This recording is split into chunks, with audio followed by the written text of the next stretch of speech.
안녕하세요. 서울 아산병원 혈액내과 최윤숙입니다. 오늘 만성골수성 백혈병의 2차 치료와 관리에 대해서 강의를 준비해 보았습니다.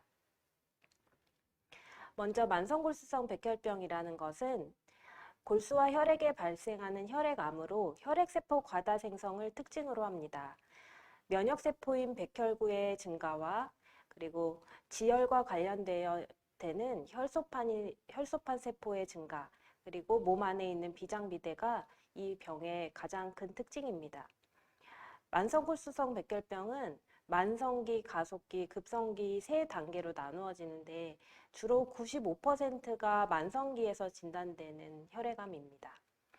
가속기와 급성기라는 것은 이 만성이 아니라 점점 병의 속도가 빨라지는 것으로 급성기는 급성골수성 백혈병이나 급성 림프모구 백혈병처럼 아주 병의 예후가 좋지 않은 심각하고 병의 진행 속도가 빠른 급성암입니다. 처음에 환자가 진단이 될 때는 아무런 증상이 없는 무증상 상태에서 건강검진을 통해서 진단되는 경우도 있지만 피로나 체중 감소 등의 증상을 느껴서 병원을 찾게 되는 경우가 많습니다. 그리고 비장이라는 것은 간과는 반대로 왼쪽 배 안에 위치하는데 정상 비장 사이즈는 10cm 정도로 갈비뼈 안에 들어있어서 거의 느껴지지 않을 정도인데 이와 같이 골수 안에 이런 혈액세포가 증식되는 병이 생기면 비장의 사이즈가 같이 커지는 병의 이 특성상 왼쪽 배 윗부분이 불룩하게 튀어나오거나 그쪽이 아프다는 느낌을 느껴서 병원을 찾게 되는 경우가 많습니다.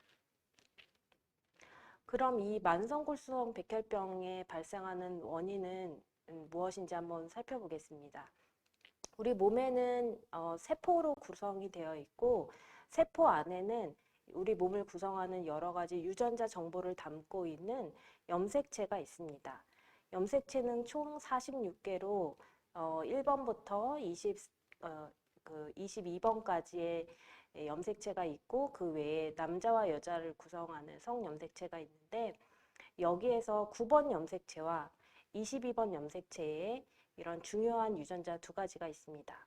9번에 위치하는 ABL1이라는 유전자와 22번에 위치하는 BCR 유전자는 원래는 다른 위치에 이렇게 서로 떨어져서 존재하는 게 원래 정상인 건데 어떠한 이유로 이 유전자의 두 곳에 염색체의 일부가 잘려나가고 이게 서로 자리 바꿈을 해서 이렇게 엉뚱한 염색체가 서로 바뀐 자리에 붙으면 이렇게 필라델피아 염색체라는 염색체 돌연변이가 생기고 이것을 통해서 BCR과 ABL 유전자가 결합을 하게 되면 유전자 돌연변이 유전자가 비정상적인 세포 내에 유전 전달을 하여 혈액세포의 성장이 조절되지 않고 과다 생성되는 이런 현상이 지속되게 됩니다.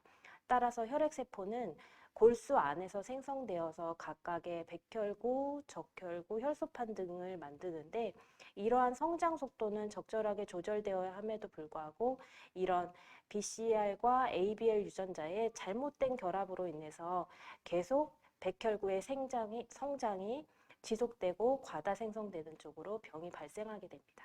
이것을 만성골수성 백혈병이라고 하고 그래서 이 병을 진단할 때는 이 필라델피아 염색체 그리고 BCR과 ABL 유전자의 이런 비정상적인 결합 유전자를 찾아내는 것이 진단의 가장 필수적인 부분입니다. 그러면 이런 만성골수성 백혈병의 치료는 어떻게 하는 것인지를 살펴보겠습니다. 최근에 이제 나온 여러 가지 좋은 신약들이 만성골수성 백혈병의 치료 결과와 예후를 굉장히 좋게 만들었습니다. 이런 약들을 표적 항암제라고 부르는데 대부분 이런 약제들은 경구약이고 그리고 입원할 필요 없이 외래에서 치료를 할 수 있는 굉장히 좋은 장점을 가지고 있습니다. 이 약이 작용하는 기전은 앞서 말씀드린 만성골수성 백혈병의 발병 기전인 BCR과 ABL 유전자의 융합 유전자인 이 돌연변이를 차단할 수 있는 약으로 몸의 다른 부위에는 결합하지 않고 이 병의 원인이 되는 변이 부위에만 이렇게 특징적으로 결합하는 표적 항암제입니다. 그래서 비정상적으로 유전자의 결합이 이런 백혈병 세포의 생성을 자극하는 방향으로 이렇게 신호 전달이 되는 것에 비해서 백혈병 치료제가 이렇게 몸 안에 들어가면 이런 유전자 전달 신호를 차단할 수 있는 이 중간에 끼어들어서 더 이상 암세포가 비정상적인 생장을 못하게 신호를 차단하는 그런 역할을 하게 됩니다. 그래서 환자가 처음에 진단이 되었을 때 아까 95% 정도가 만성기라고 했는데 만성기 환자의 대부분의 경우 이러한 4가지 약제 중에 하나로 치료를 하게 됩니다. 1차 치료라는 거는 처음에 진단돼서 바로 선택하는 약을 1차 치료라고 합니다. 글리백이라는 약은 이제 90년대부터 개발되기 시작해서 2000년대 초반이 2001년부터 이제 본격적으로 사용되기 시작한 가장 오래된 그리고 가장 선구적인 표적 항암제입니다.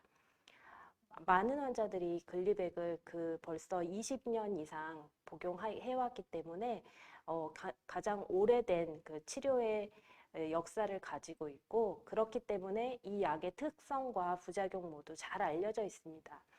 약에 복용하는 횟수는 하루에 한 번, 그리고 공복을 꼭 지키지 않고 먹을 수 거의 음식과 같이 먹거나 아니면 음식과 상관없이 먹기도 합니다. 그리고 발생 가능한 합병증은 주로 얼굴이 많이 붓고 조금 속이 메스껍거나 아니면 다리에 쥐가 나는 게 좀 이 약의 특징적인 부분입니다. 그 외에는 장기적으로 봤을 때는 그래도 상당히 많은 환자들이 큰 부작용 없이 비교적 안전하게 치료를 받을 수 있다는 점에서 굉장히 좋은 약입니다. 그 이후에 점차적으로 약물이 발전하면서 2세대 약제로 스프라이센, 그리고 타시그나, 수펙트라는 약이 나왔습니다. 수펙트는 우리나라에서 개발한 약이고 스프라이셀과 타시그나는 외국 약인데 스프라이셀 같은 경우에는 하루에 한 번 복용이기 때문에 간편하고 글리백과 마찬가지로 공복을 반드시 유지하지 않아도 괜찮기 때문에 복용 방법이 편한 게 특징입니다. 발생 가능한 합병증으로 좀 특징적인 거는 물론 여러 가지가 있을 수 있지만 특히 폐에 물이 차는 부작용이 생길 수 있다는 점이 다른 약과 좀 차별점이고 한 4분의 1 정도의 환자가 이러한 부작용을 경험할 수 있습니다. 이외에도 잘 생기는 건 아니지만 심혈관 계통의 부작용을 일으킬 수 있어서 그런 질환이 있는 분들은 이제 사용에 좀 주의를 요하는 그런 약입니다. 그리고 타시그나 같은 경우는 하루에 2번 복용하는 약이라는 점과 그리고 반드시 공복 상태에서 먹어야 된다는 것이 이 약의 또 특징입니다. 피부 발진이나 간 기능 이상이 생기는 경우가 있을 수 있고 아니면 혈당이라든지 아니면 갑상선 호르몬의 이상이 있을 수 있습니다.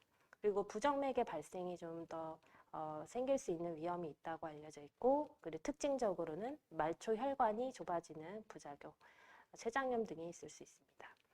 이 약은 특히나 하루 2번 복용이면서도 공복을 지켜야 되기 때문에 제 시간에 복약 수칙을 잘 지켜서 먹는 것이 중요합니다.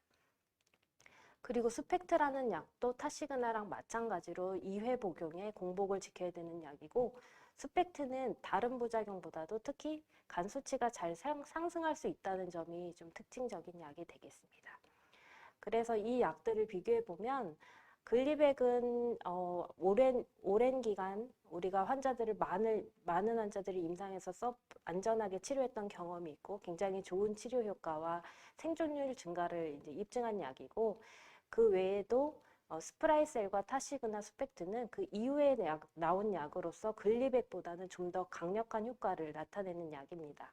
부작용은 이렇게 여기에 써놓은 거 이외에도 굉장히 많고 특히나 공통적으로 나타나는 부작용들은 피로라든지 아니면 뭐 피부 발진, 혈압이 오른다든가 하는 것들은 굉장히 공통적으로 잘 나타나는 부작용들입니다. 그래서 부작용은 특히 개개인마다 굉장히 차이가 있을 수 있기 때문에 약을 복용하면서 환자의 상태를 굉장히 오랫동안 지켜봐야지 알 수 있는 부분입니다. 그래서 약을 이렇게 여러 가지 종류의 약이 있을 때 선택하는 기준은 일단 이 약이 치료 효과가 어느 정도일지를 판단해야 되고 두 번째는 부작용을 최소화해야 되기 때문에 그 약제별로 잘 나타날 수 있는 부작용의 특징이 조금씩 다르기 때문에 이 환자가 기저에 가지고 있는 병이 뭔지를 먼저 파악해서 그 기저질환과 부작용이 상충되지 않도록 최대한 부작용이 덜 생길 수 있는 약을 미리 고르게 됩니다. 그래서 뭐 혈압, 당뇨, 고지혈증, 또 폐질환, 심장질환, 간경화 이런 게 있다면 그런 쪽의 부작용이 좀 조금이나마 덜 생길 수 있는 약을 그렇게 선택하게 되고요. 특히 뭐 뇌질환, 뇌경색이 있었다든지 신장질환, 췌장질환, 갑상선 질환, 또 동맥경화 아니면 정신질환, 감염성 질환 이런 게 있었던 분들은 그런 것을 감안해서 약제 선택을 하게 됩니다.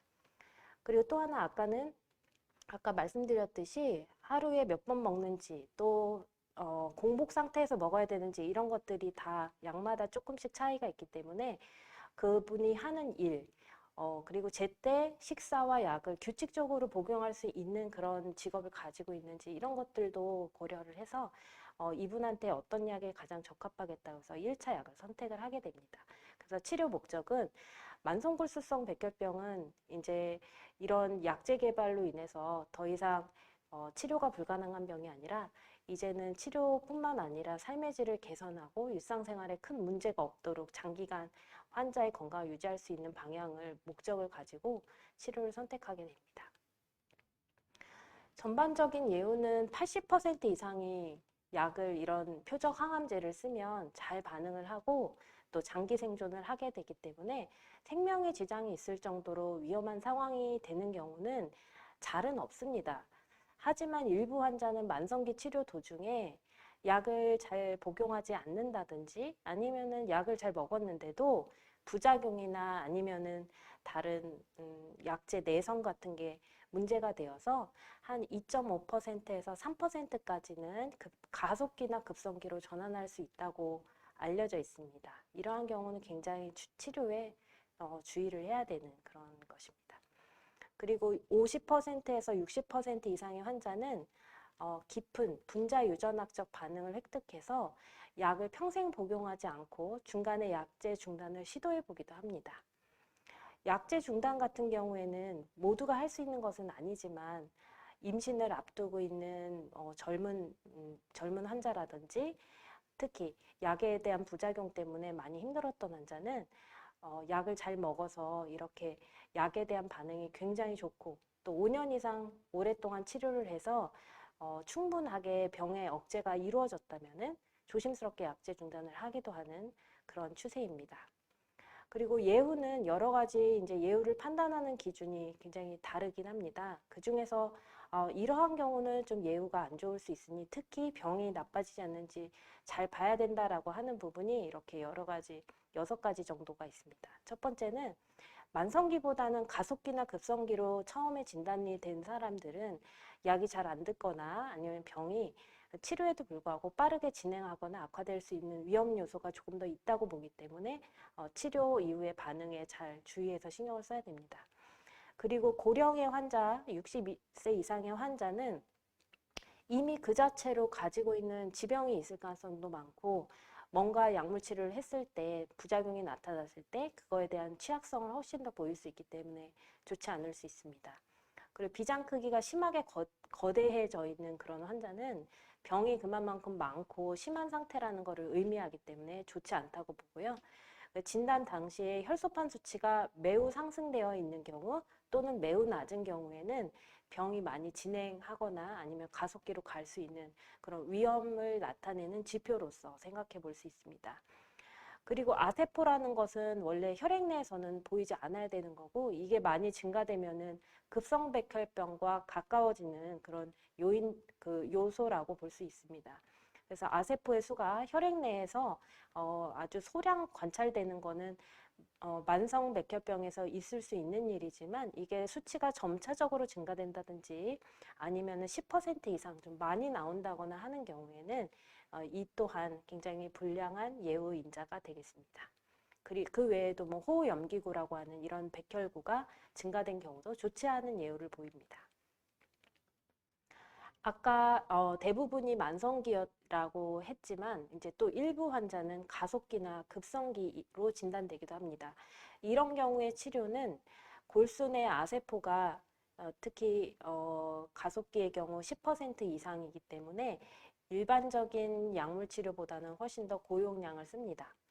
외국에서는 글리백 말고 다른 최근에 나온 2세대 약물, 뭐 스프라이셀이나 타시그나 이런 약들을 우선적으로 사용하는 것을 추천하지만 아직까지 국내 현실에서 지금 보험 기준에 합당하는 것은 글리백을 고용량 사용하는 것을 추천하고 있습니다. 하지만 이제 약을 쓰다가 부작용이 생긴다든지 아니면 반응이 없는 경우에는 약을 바꾸어서 스프라이셀이나 타시그나로 교체를 하기도 합니다. 그리고 급성기 환자는 만성골수성 백혈병의 급성기는 그냥 급성백혈병하고 같은 상황이라고 보시면 되고 이런 표적 약물인 글리백에 더불어서 다른 전신 항암제, 백혈병의 치료제에 쓰는 항암제를 같이 치료합니다. 그래서 급성기 환자의 경우에는 입원을 해서 이렇게 주사 항암제와 같이 치료를 하게 됩니다. 반응이 없거나 부작용 발생 시에는 글리백을 스프라이셀이나 또는 아이클루식으로 교체하기도 하고 특히나 이런 급성기 환자의 경우에 유전자의 돌연변이가 추가적으로 있을 수 있기 때문에 그런 거에 대한 분석도 시행하고 또 약물 치료에 반응이 없는 경우에는 이제 동종 조혈모세포 이식까지도 진행하게 되는 경우가 많습니다. 그러면 치료를 시작했을 때 이 환자가 얼마나 치료에 반응이 좋은지 치료가 잘 되고 있는 건지를 이제 반드시 파악을 해야 되는데 그러한 반응 확인을 위해서 가장 중요한 것은 돌연변이 유전자 검사입니다. 유전자 검사는 처음에 진단할 때 골수 검사에도 시행하게 되지만 사실 매번 골수 검사를 자주 할 수 없기 때문에 대신 혈액으로 혈액 검사를 해서 그 안에서 돌연변이 유전자를 추출합니다. 우리가 돌연변이 유전자가 가장 많은 상태를 100이라고 놓고 봤을 때 거기에서 얼마나 줄어드는지를 시기별로 판단해서 치료가 잘 되고 있구나 아니구나 여부를 판단합니다. 일단 가장 이제 가장 제일 처음에 진단됐을 때의 양을 100%라고 가정을 하면 그 다음에 한 치료 이후에 3개월 됐을 때 10% 정도로 유전자의 양이 줄면은 굉장히 좋은 조기의 유전자의 양이 굉장히 효과적으로 잘 줄었다고 해서 좋은 유전자 반응을 보인다라고 합니다. 그러니까 3개월에 10% 정도로 줄면 굉장히 좋은 반응이고요. 그리고 1년 뒤에 1% 미만으로 줄면 처음 진단됐을 때보다는 암의 양이 100분의 1로 줄어든 거기 때문에 그 정도만 되면 굉장히 환자의 이제 생명 유지나 그 생존 연장에 유의하게 이제 개선이 나타나고 어느 정도 안정적인 치료 반응이 있다라고 이제 판단을 하게 됩니다. 그리고 이제 암에 대한 유전자는 줄면 줄어들수록 없어지면 없어질수록 당연히 좋은 반응이라고 칩니다. 그래서 1000분의 1인 0.1%까지 줄어들게 되면 우리가 아주 상당히 장기간 환자의 치료 반응이 좋겠구나라고 안심할 수 있는 주요 분자 유전학적 반응이라고 하고 0.01%또 0.001%까지 줄어드는 경우에는 깊은 분자 유전학 반응이라고 해서 이러한 환자들이야말로 장기간 이런 반응이 최소 3, 4년 이상 이렇게 유지가 된다면 치료를 한 5년 정도 한 이후에 약제를 끊어볼 수도 있는 그런 시도를 해볼 수 있는 아주 좋은 치료 반응을 보이는 환자라고 우리가 파악을 하게 됩니다. 그래서 혈액 검사는 주기적으로 대체로는 뭐 한 3개월에 한 번 정도 시행을 하는 경우가 많은데 혈액 검사에서 유전자 검사가 이제 어느 정도이냐가 굉장히 환자한테서는 중요한 치료의 지표가 되겠습니다. 그래서 치료 반응이 좋은 경우에는 잘 되고 있다. 현재 약물 치료를 지속하면 되겠다라고 판단을 하고요. 주로 주요하게 보는 게 3개월째 유전자 10% 미만으로 떨어졌는지 또 12개월째 치료 후 1년 뒤에 유전자가 0.1% 이하로 줄어들었는지 이 두 가지를 이제 주로 많이 보게 되고 이외에도 뭐 18개월 이내에 0.01%까지 더 줄어들었는지 이런 것까지도 계속 보면서 점점 더 병의 양이 이제 줄어들기를 기다리게 됩니다. 그런데 치료를 하다 보면 부작용이 너무 심하거나 그래서 그 용량을 다 소화할 수 없는 경우, 그래서 약의 용량을 뭐 줄여야 된다든지 하는 경우도 생기고, 아니면은 치료의 반응이 충분하지 않아서 이 약이 잘 듣지 않는 것 같아서 약을 다른 경구항암제로 전환을 해야 되는 경우가 있습니다. 특히나 치료의 반응이 불충분한 경우라고 하는 거는 어떤 경우를 말하냐면 6개월이 지났는데 아직도 유전자가 10% 이상 관찰이 된다. 또 12개월이 지났는데 1년이 지났는데 유전자가 아직 1% 이상 나온다. 이런 경우에는 약이 좀 충분하게 잘 듣지 않는다라고 생각해 볼 수 있습니다. 그러면은 정말 약의 문제인지 따지기 앞서서 이 약을 잘 먹었는지를 확인해 봐야 됩니다.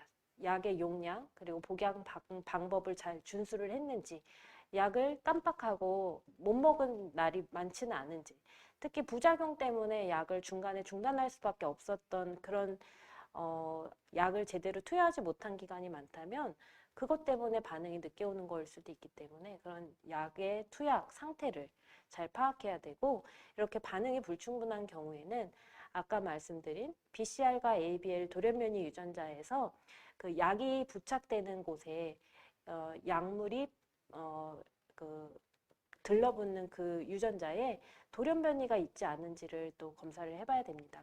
그래서 약이 안 듣는 건지를 이제 파악해야 됩니다. 그러면 첫 번째 썼던 약이 안 들었을 때 그러면 그 다음으로 쓸 수 있는 약은 어떤 것이 있을까요? 라고 봤을 때 일단 처음에 써보지 않은 다른 약 중에서 선택을 하게 되는데, 처음에 뭘 썼느냐에 따라서 그 다음 선택은 달라집니다. 지금 글리백이 가장 처음에 나온 약인데 그것보다는 나머지 약들이 지금 다 센 약인데요. 아까 처음 진단됐을 때 쓸 수 있었던 글리백, 스프라이셀, 타시그나 이런 것들은 서로 뭐 하나의 약을 썼는데 뭐 이게 안 됐으면 그 안 써본 다른 약으로 넘어갈 수가 있습니다. 그래서 글리백을 쓰다가 안 됐으면 스프라이셀이나 타시그나를 써볼 수 있고, 스프라이셀을 쓰다가 반응이 안 좋았으면 뭐 타시그나를 써볼 수도 있고요. 이렇게 약제를 바꾸어서 써볼 수가 있습니다. 그러면 이제 여기에서 그 1차 치료제로서 썼던 이런 약 이외에도 새로운 요새 나온 약들을 좀 소개해 드리면 아이클루시그라는 약, 그리고 셈블릭스라는 약, 보슬리프라는 약이 2차 이상 치료에서 이제 사용할 수 있는데, 아까 1차 치료에서 소개해드렸던 수펙트라는 약은 처음 진단된 환자들한테서만 지금 허가가 돼 있고 2차 이상의 치료에서는 허가되지 않은 상태입니다. 그래서 각각의 특징을 보시면 아까 이 세 가지 약은 설명드렸으니까 아이클루시그부터 보시겠습니다. 아이클루시그는 복용 횟수가 1회이고요. 그 다음에 셈블릭스는 복용 횟수가 하루에 한 번 또는 두 번으로 나누어 먹을 수 있고 공복 시에 복용해야 되는 약입니다. 보슬리프 같은 약은 공복은 필요 없고 음식하고 같이 먹으면서 하루에 한 번 투약이 가능한 약입니다. 그래서 복용 방법은 이제 셈블릭스만 좀 차이가 있는 그런 상태이고, 그리고 각각의 발생 가능한 합병증은 이렇게 다 다른데, 공통적인 부분은 주로 혈압이 오르거나 머리 아픈 증상은 이제 어떤 약이든지 다 생길 수는 있지만, 특히 아이클루시그 같은 경우는 혈전이나 뇌경색의 발생 위험이 조금 우려되는 그런 약입니다.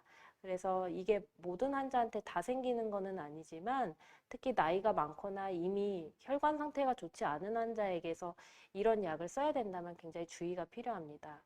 셈블릭스라는 약은 가장 최근에 나온 약입니다.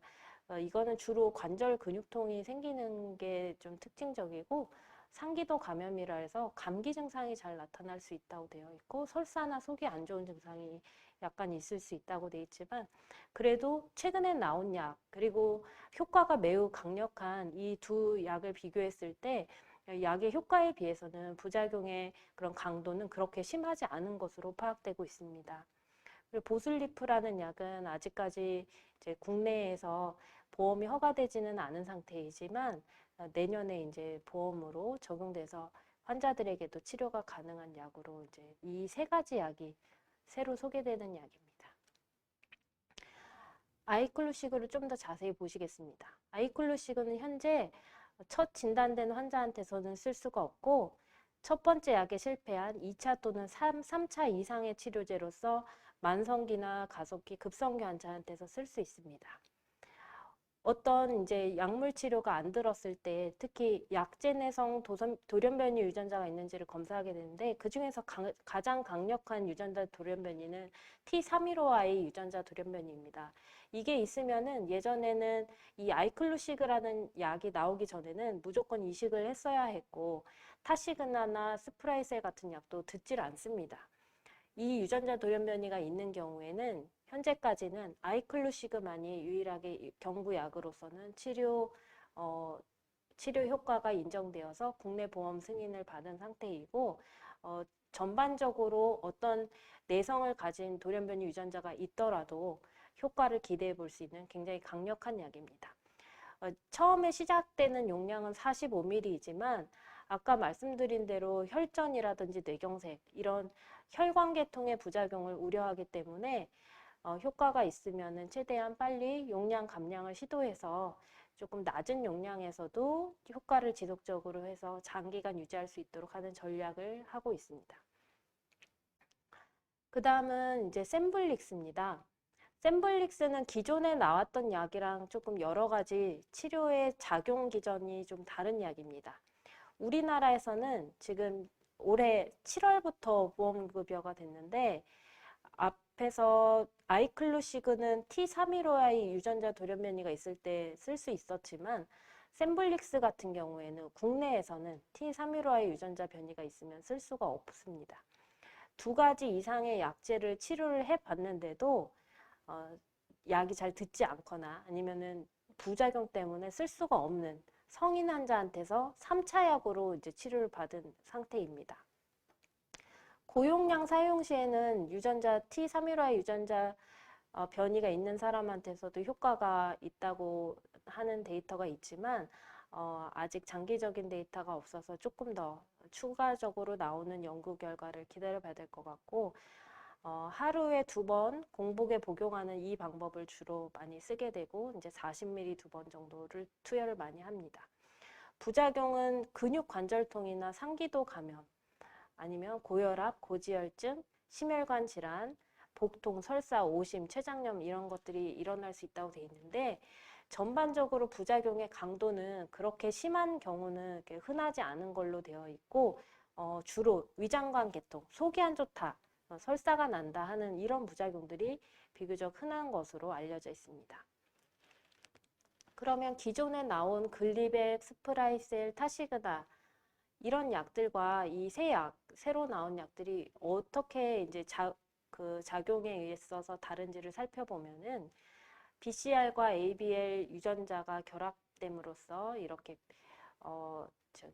약물이 이 유전자 돌연변이를 차단하기 위해서 ABL 유전자 이 단백질의 일부 ATP라는 이런 에너지 전달 결합 부위에 여기 약물이 대신 끼어들면서 이 유전자 전달 신호를 차단하게 되는데 대부분 이런 약들은 이쪽 ATP 결합 부위에 부착이 된다면 새롭게 나온 셈블릭스라는 약은 미리스토일 포켓이라고 하는 이런 옆에 다른 부위에 부착이 됩니다. 그래서 전반적으로 기존의 이쪽 약물 결합 부위에 내성 유전자가 있는 경우에는 이제 셈블릭스라는 약이 그거에 대해서 내성을 극복할 수 있는 새로운 결합 부위에 부착하는 약으로서 효과를 기대해 볼 수 있습니다. 그래서 다른 기타 약들과 셈블릭스는 이렇게 결합 부위의 차이가 있다라는 것이 특징적입니다. 다음은 보슬리프입니다. 보슬리프는 사실 2세대 약제고 벌써 개발된 지가 상당히 오래됐는데도 국내에 아직 들어오지 못하고 있는 약인데 원래는 진단시 또는 아니면은 뭐 다른 약제를 쓰고 듣지 않을 때 다 쓸 수 있는 약제인데 우리나라에서는 아마도 내년에 1월부터 2차 약으로서 보험이 될 것 같습니다. 그래서 다른 약제를 한번 쓰고 부작용이나 아니면 잘 안 듣는 경우에 보슬리프를 쓸 수 있을 것 같습니다. 이것은 이제 글리백 내성과 알려진 내성과 관련된 SRC 신호 전달 과정도 억제한다고 하는데, 그러니까 글리백보다는 효과가 좀 더 강력하고 글리백에 듣지 않는 환자들도 보슬리프에서는 치료 효과를 기대해 볼 수 있는 그런 약입니다.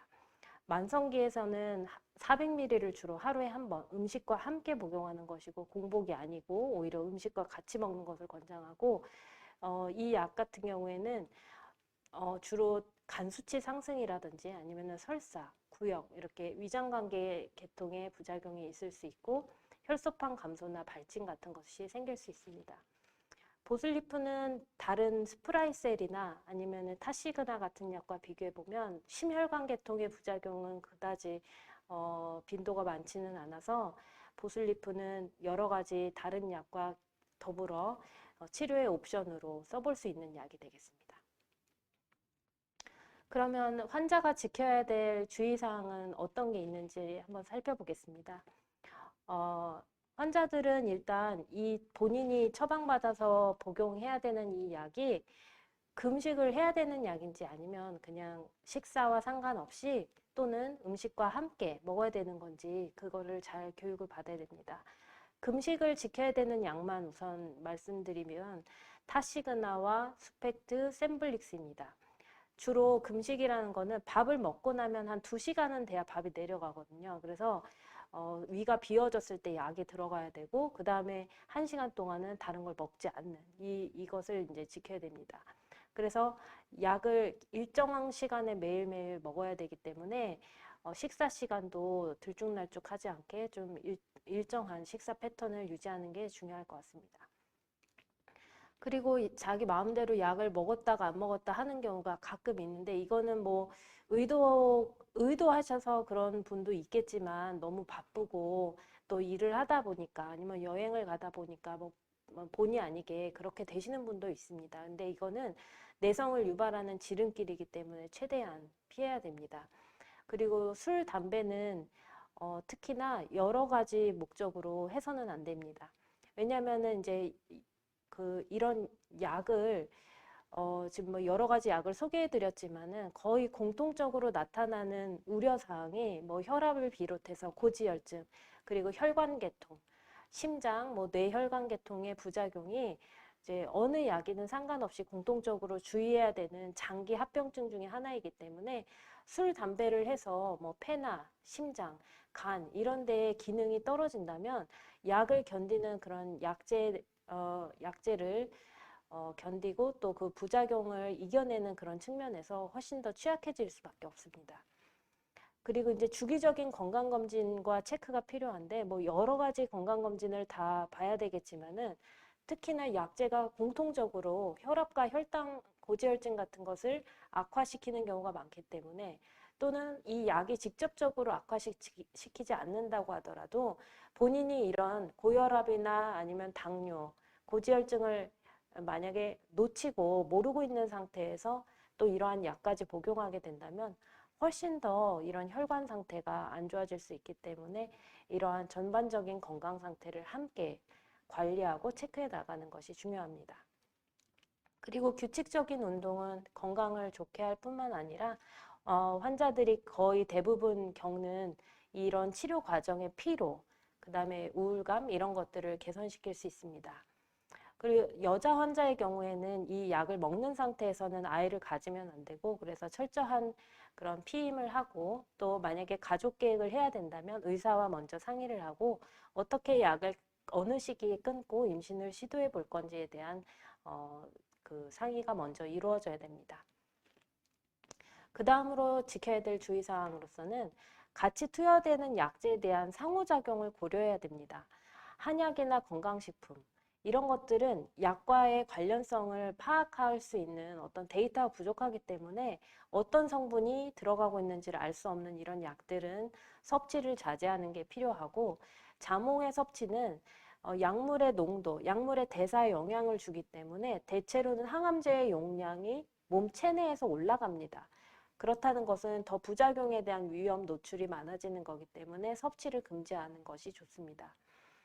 그리고 요새 유행하는 것이 이제 코로나와 독감 이런 것이 이제 감염이 굉장히 유행하고 있는데 이런 거에 대한 대비가 필요합니다. 일단 백신에 대해서는 이제 종류에 상관없이 맞으셔도 되고, 독감 같은 경우에는 독감이 만약에 걸렸다면 적극적으로 타미플루를 복용하는 것이 안전합니다. 그리고 코로나는 만약에 코로나에 걸렸다면 특히 뭐 증상이 아주 심해서 뭐 열이 39도, 40도까지 오르는 그런 경우도 있고 아니면은 경미하게 거의 뭐 감기처럼 지나가시는 경우까지 굉장히 그 정도가 다양한데 환자가 고열이 뭐 39도, 40도까지 날 정도로 상태가 안 좋다면은 항암제는 일단 중단하는 것이 좋습니다. 코로나 바이러스가 거의 증상을 일으키고 좀 안정이 되기까지는 대개는 한 일주일 정도면 지나가기 때문에 그 정도의 항암제를 중단했다고 해서 만성기의 환자가 바로 뭐 병이 악화돼서 급성기가 된다든지 이런 식의 변화는 거의 잘 없기 때문에 그 정도의 심한 감염이 있을 때는 중단하셔도 좋습니다. 그리고 이제 코로나 바이러스 치료제는 쓸 수 있다면 그리고 증상이 심하다면은 적극적으로 드시는 게 좋은데 라게브리오와 팍스로비드 두 가지 코로나 바이러스 치료제가 있습니다.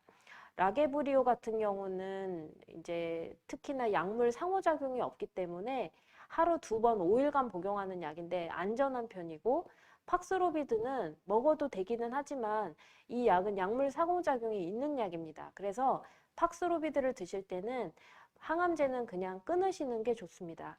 특히 스프라이셀 타시그나 아이클루시그 보슬리프 이런 거는 중단하시는 게 좋고 글리백이나 샘블릭스는 이 약보다는 조금 서로 상호작용이 덜하지만은 약을 감량을 고려해야 되는 그런 것이기 때문에 그냥 이 약을 먹는 5일간은 차라리 끊는 것이 더 안전합니다. 그래서 제가 준비한 내용 설명을 드렸고요. 환우분께서 이제 먼저 질문 주신 내용이 있어서 이거에 대해서 좀 답변을 드리겠습니다. 교수님께서는 치료가 잘 되고 수치도 좋다고 하시는데 약에 대한 부작용이 있습니다. 이거를 참고 견뎌야 되는지 아니면은 교수님께 말씀을 드려야 되는지 아니면 약제를 바꾸면 혹시 상태가 악화되지 않을까요? 라는 질문을 주셨습니다. 치료가 잘 되고 있고 또 수치가 좋다고 하시는 거는 이 수치는 뭐 피검사, 백혈구 수치뿐만 아니라 유전자 검사도 그 유전자 반응이 좋게 유지된다는 그런 의미 같습니다. 그러면 부작용이 어떤 것이냐에 따라서 약을 바꿀지 말지를 결정하게 되는데 대부분 뭐 피로라든지 아니면은 약간의 피부 발진 그리고 약간의 뭐 메스꺼움이나 설사 뭐 근육통, 관절통 이런 것들은 사실 약을 변경할 정도의 사유는 안 됩니다. 그런데 어떨 때 주로 약을 바꾸게 되냐면 내장기관 중에서도 중요한 내장기관, 특히 폐나 심장, 아니면 간, 아니면 뭐 뇌혈관 이런 데에 부작용이 생기면 저희가 약을 줄이거나 아니면 교체까지도 고려를 합니다. 그래서 부작용의 부위 그리고 정도에 따라서 다른 거기 때문에 참고 견디기보다는 어떤 부분이 주로 많이 평상시에 불편을 느끼시는지를 교수님한테 말씀을 꼭 드리시는 게 좋을 것 같고요. 그리고 그걸 들어보시고 나면 교수님들이 그 정도면 견디셔도 됩니다. 또는 그 정도면 약을 좀 조절하시는 게 좋을 것 같네요. 라고 해서 약을 좀 줄이거나 아니면 바꾸자고 먼저 얘기를 해주실 것 같습니다. 그리고 두 번째 질문입니다. 글리백을 복용하다가 부작용으로 스프라이셀로 바꾸어서 복용 중인데 스프라이셀은 흉막 삼출 부작용이 있다고 들었습니다. 부작용이 나타나야지만 다른 약으로 바꿀 수 있는지 그 부작용이 나타나면 그 이후에 어떤 약을 사용할 수 있는지 궁금합니다. 라고 질문 주셨습니다. 흉막 삼출은 폐 옆에 물이 차는 건데요. 아까 말씀드렸듯이 한 4분의 1 정도는 이런 현상이 생길 수 있습니다. 특히 뭐 담배를 피시거나 폐가 원래 안 좋았다거나 그런 분들은 또 더 잘 생길 수가 있는데 아직 생기신 것 같지는 않습니다. 이 질문하신 분이. 근데 이제 이거는 특히나 마른 기침이나 아니면 가슴 답답한 뭐 옆구리가 아프다 이런 증상으로 나타나기 때문에 그런 것들이 생기는지를 잘 지켜보시고 안 생기는 분들이 또 더 많기 때문에 증상만 없으면 계속 약을 복용하실 수 있고요. 만약에 증상이 생긴다면은 이 약을 끊고 주로 타시그나로 많이 바꾸게 됩니다. 글리백은 이미 부작용 때문에 처음에 끊으셨으니까요.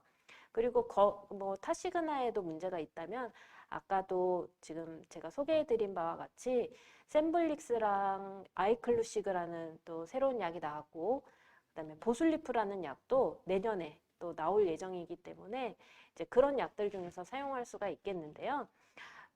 아이클루시그랑 셈블릭스 두 가지만을 놓고 비교를 해본다면 아이클루시그가 부작용의 우려는 조금 더 셈블릭스보다 높습니다. 그래서 만약에 타시그나까지 썼는데도 또 부작용이 생긴다. 그러면 아마 셈블릭스가 될 것 같습니다. 그리고 내년에 또 보슬리프가 나오니까 그런 것도 또 옵션이 될 수 있습니다. 그리고 여러 가지 다양한 약제가 있는데 순서는 상관없이 사용할 수 있는지요? 순서는 처음에 어떤 약을 썼는지에 따라 그 다음에 순서는 조금 달라집니다. 이거를 이제 환자분들께서 다 외우실 수는 없지만 기본 원칙은 처음에 썼던 약보다 그 다음에 쓰는 약은 좀 더 효과적으로 더 강력한 약을 써야 되고 효과가 더 떨어질 걸로 생각하는 약을 쓰진 않죠. 그리고 동등하게 사용할 수 있는 약이라면 또 보험 급여가 다 된다면 그 중에서 부작용이 가장 적을 걸로 예상되는 약을 씁니다. 그래서 이 환자의 기저질환, 특히 어느 부분에 질병이 있으신지를 먼저 파악해서 이제 그거에 가장 피해갈 수 있는 그런 약을 선택하게 됩니다. 그래서 순서는 특히 보험급여와도 관련이 있기 때문에 순서는 좀 상관이 있습니다. 새로운 계열의 신약이 나왔다고 하는데 이전 약들과는 어떻게 다른가요? 라는 네 번째 질문입니다. 이거는 셈블릭스를 말씀하시는 것 같습니다. 셈블릭스 7월부터 보험급여 됐는데 아까 말씀드린 대로 기존의 약들과는 그 ABL 그 유전자에 결합하는 부위가 다르기 때문에 그래서 기존의 약들은 그런 유전자 결합 부위의 내성 그 돌연변이 때문에 약제가 효과가 없어지기도 하고 이제 치료가 실패가 되기도 하는데 이거는 그쪽 부위와 다른 쪽에 결합하기 때문에 그러한 치료의 내성을 극복할 수 있는 그런 약이 되겠습니다. 그리고 마지막 질문입니다. 부작용으로 다양한 약제로 변경하였고 최근엔 셈블릭스를 투약하기 시작했습니다. 셈블릭스의 부작용은 어떤 게 있으며 얼마나 보조교하면 부작용이 생길까요? 네, 셈블릭스 부작용은 전반적으로 봐서는 최근에 나온 신약, 특히 아이클루시그나 이렇게 2차, 3차에서 쓸 수 있는 이런 약들과 비교해 본다면은 부작용이 좀 덜한 편입니다. 특히 뇌혈관 질환, 아니면 혈전 이런 것들은 셈블릭스에서는 좀 발생 빈도가 별로 없는 것으로 알려져 있고 그래서 심혈관 계통에 또 부작용이 특히 우려되었던 분들이 쓰기가 조금 셈블릭스가 더 안전할 걸로 생각하고 있고요. 주로 이제 설사라든지 속이 메스껍다든지 이런 위장관 계통의 부작용 그리고 입맛이 떨어진다든지 이런 것들이 주로 흔하게 발생할 수 있는 건데 그런 것들은 약을 중단할 정도의 그렇게 심각한 부작용은 아닌 경우가 많아가지고 얼마든지 환자들이 조절하고 극복할 수 있는 그런 부작용으로 생각됩니다. 그리고 그 외에도 소소하게는 간 수치가 상승한다든지 아니면 발진이 생긴다든지 혈압이 오른다든지 피로감, 두통 아니면 췌장 수치가 오른다든지 이런 등등이 되게 다양하게 올 수 있는데 그런 것들은 얼마든지 우리가 피검사나 이런 걸로 파악을 할 수가 있고 또 파악이 되면 그 심한 정도에 따라서 약의 용량을 조절한다든지 이렇게 해서 얼마든지 그거를 극복할 수 있기 때문에 너무 미리 걱정 안 하셔도 될 것 같습니다. 그러면 오늘 준비한 이런 5가지 질문까지 해서 이제 환우분들의 궁금사항까지 답변해 드렸습니다.